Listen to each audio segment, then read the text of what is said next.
Let us see what to do now. We will make this data members as private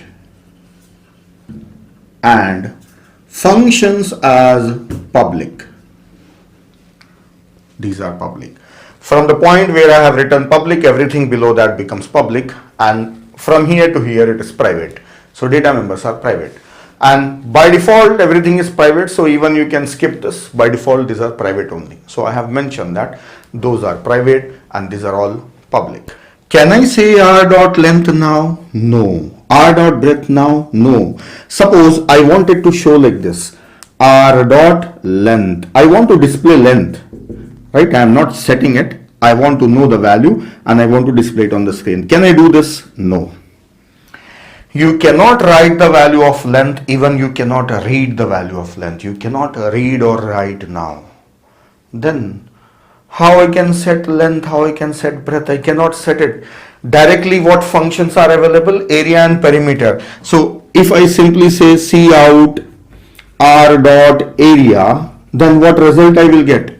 See, the object what I am having is r, it is having length and breadth. So what are the values in this one? I have not initialized them. I am not allowed to initialize them. This is having some garbage value, right? This is also having some garbage value. Then if I get area, then area function will multiply these two garbage value and give some garbage value. Oh, this is a problem then. I am unable to set that length and breadth. Then how to set this? Like we said that function should be public, then there should be a function for setting the length and setting the breadth, and also when you want to read it, there should be a set function for getting the value of length and getting the value of breadth. So now I should write functions. So now what I'll do is, now there is no space here, I cannot write too many functions. So you already know that area function is there and the perimeter function, these two functions are there. So I'll not write full functions. Okay, at this place I will write down some extra functions. I'll remove this. Okay, I'll remove this and write. Now for setting the value of length, I should have a function here, void set length, which will take a parameter L. See, set length, two words, so first letter is small and length's first letter is capital. I have written it like this. What it will do, here it should take the value of length and assign it to length. So length assign L, that's it. Then I should also have a function void set breadth, integer b. It should take the value b and set it into breadth. So breadth assign b. These are for setting the values. What about getting the values? So int get length, which does nothing but return length. Whatever the value is, it will return the value of length. And also I should have a function that is get breadth. It will just return the value of breadth. Now below this, you know well that area and perimeter are there. I need not write them. So this is a class now along with area and perimeter. Now I made that as private. To set the length and breadth, I have the function. So set length, set breadth, get length, get breadth. All these functions are available. Now how to use those functions? I'll remove this and show you here. I have an object of type rectangle. Now I want to set the length. Say r dot set length. Yeah, this is good. This is good. I am calling a function for setting the length. So this value 10 goes into L and that is set into length. So if I see this object R, then it is having length and breadth, right?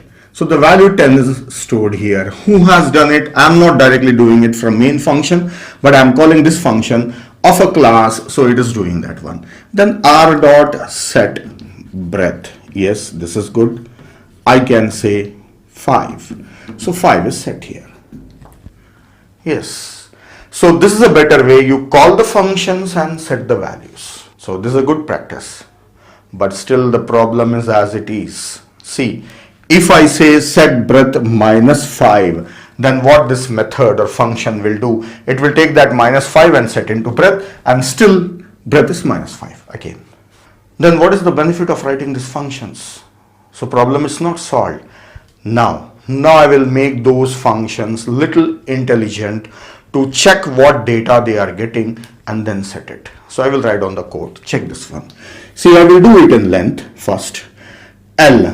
If L, the value that we are getting, is greater than or equal to 0, then set a length, assign L, whatever the length is given. Otherwise, if not, then length assign. Now, what we should do if he is giving wrong value? From here, if I am sending -1, then what this class do you think it should do? Either it can inform this method that the value that you have given is wrong, or otherwise it can give some valid default value. So let us make that length as 0. Now you can see this set length function is validating. Now the set length function is validating the data that it is getting. Is it valid data or not? It should not be negative. If it is negative, quietly it is setting that length to 0. So means it is taking the decision by itself instead of informing the main function. So it can inform also. How to do that I'll show you afterwards. That comes afterwards. But right now it is quietly taking a decision that it's negative. So let us set it as 0. Okay. Then same way set breadth also I can do that.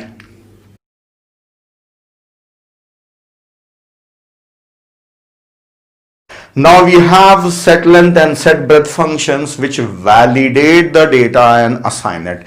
So if I pass -5, then this breadth function, this -5 is not greater than or equal to 0, then it will set the breadth as 0.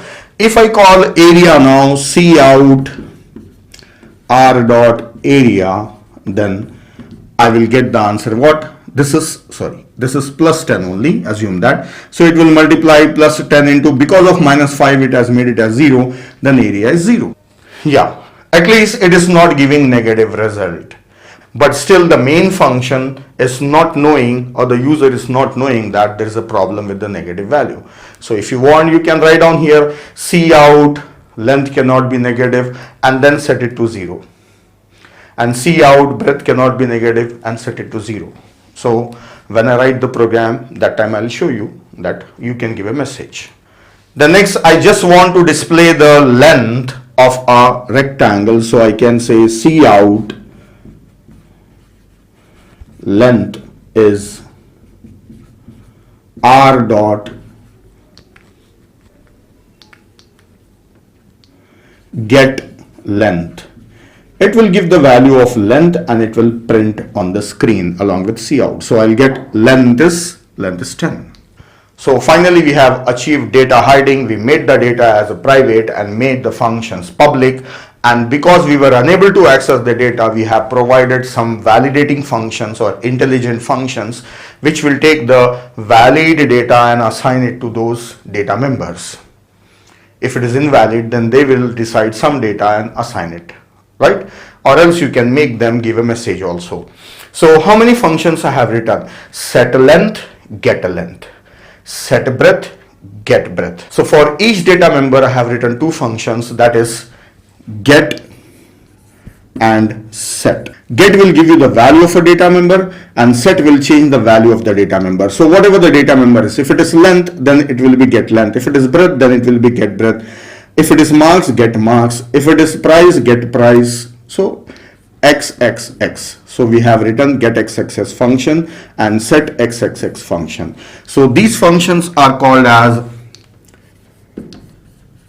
accessor and these functions are called as mutator, and together these functions are called as property functions, because this has become a because these data members are called as property, so these functions are related to the property. So these type of functions are called as property functions, and the one which is reading the value are called as accessor, the one which is writing the value are called as mutator.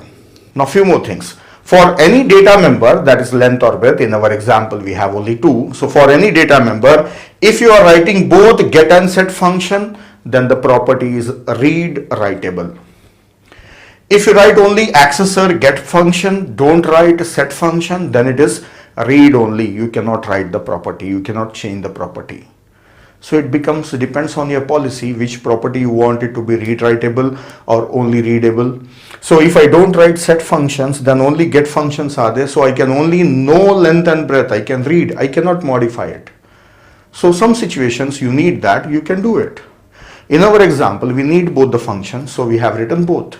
And if you don't write get method, only set method, then it is a write only. A write only is a rare situation. Without reading, we don't write usually. So if at all you need, you can write only property also.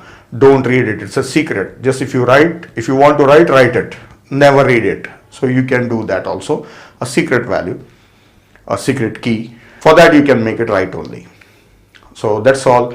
What we have learned in this video is what is the meaning or objective of data hiding, why we want to hide data. First we learn this.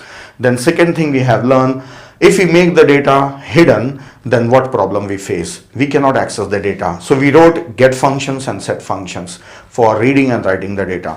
For each data member we have written get and set functions, and those are called as property functions. So and get functions are accessor, set functions are mutator. So I will show you practically how this works, and you also try this by yourself.